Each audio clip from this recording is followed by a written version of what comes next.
पूर्वी निवडणुका आवडे सर्वांना हे सत्य आहेच.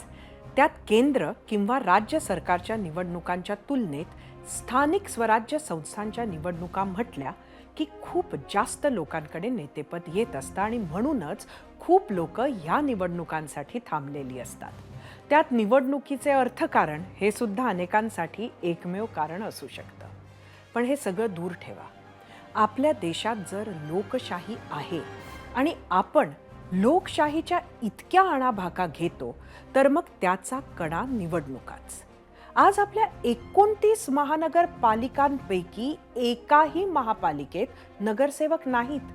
महापालिकांमध्ये ॲडमिनिस्ट्रेटर्सच्या माध्यमातून लाखो कोटींचे बजेट हे राज्य सरकारच्या कंट्रोलमध्ये आहे असं आपण म्हणू शकतो.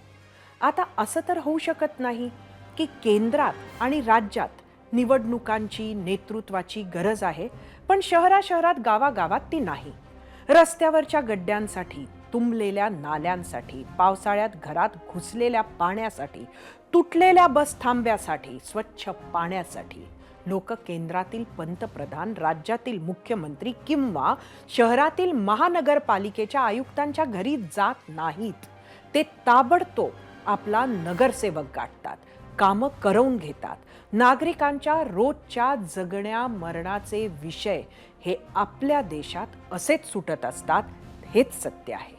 ॲडमिनिस्ट्रेटरच्या हाताखाली जेव्हा कारभार असतो तेव्हा जनता एकतर पोहोचू शकत नाही आणि पोहोचलीच तर मुजोर अधिकारी किंवा भ्रष्टाचाराचा सामना त्यांना करावा लागू शकतो.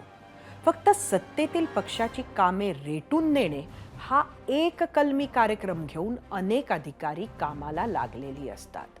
अनेक शहरांमध्ये तर निवडणूक इतक्या रखडल्यात की नेतृत्वाची एक नवीन पिढी जी कालांतरानं स्थानिक स्वराज्य संस्थांच्या मार्फत तयार होते, पुढे येते, ती घडूच शकलेली नाही. केंद्रात, राज्यात सत्तेत नसले तरी विरोधकांना काही भागात का होईना महापालिका, नगरपालिका लढवत आपली स्पेस कायम ठेवता येते. त्यामुळे कुठेतरी विरोधी पक्ष सुद्धा सक्षम राहतो. आज आपल्या राज्यात विरोधी पक्षाला कुठलंच व्यवस्थापन, कुठलाच पॉझिटिव्ह अजेंडा राबवायला स्पेसच नाहीये. त्यामुळे रोजचे कधी खरे तर कधी खोटे नॅरेटिव्ह पसरवण्याच्या पलीकडे कामही नाही. आज निवडणुका पुढे ढकलल्या गेल्या. कोर्टानं सुद्धा निवडणूक आयोगावर बरेच ताशेरे ओढले. देशात वोट चोरीच्या आरोपांचं धुकं आहे ज्याचं मोहळ महाराष्ट्रातूनच उठवलं गेलं.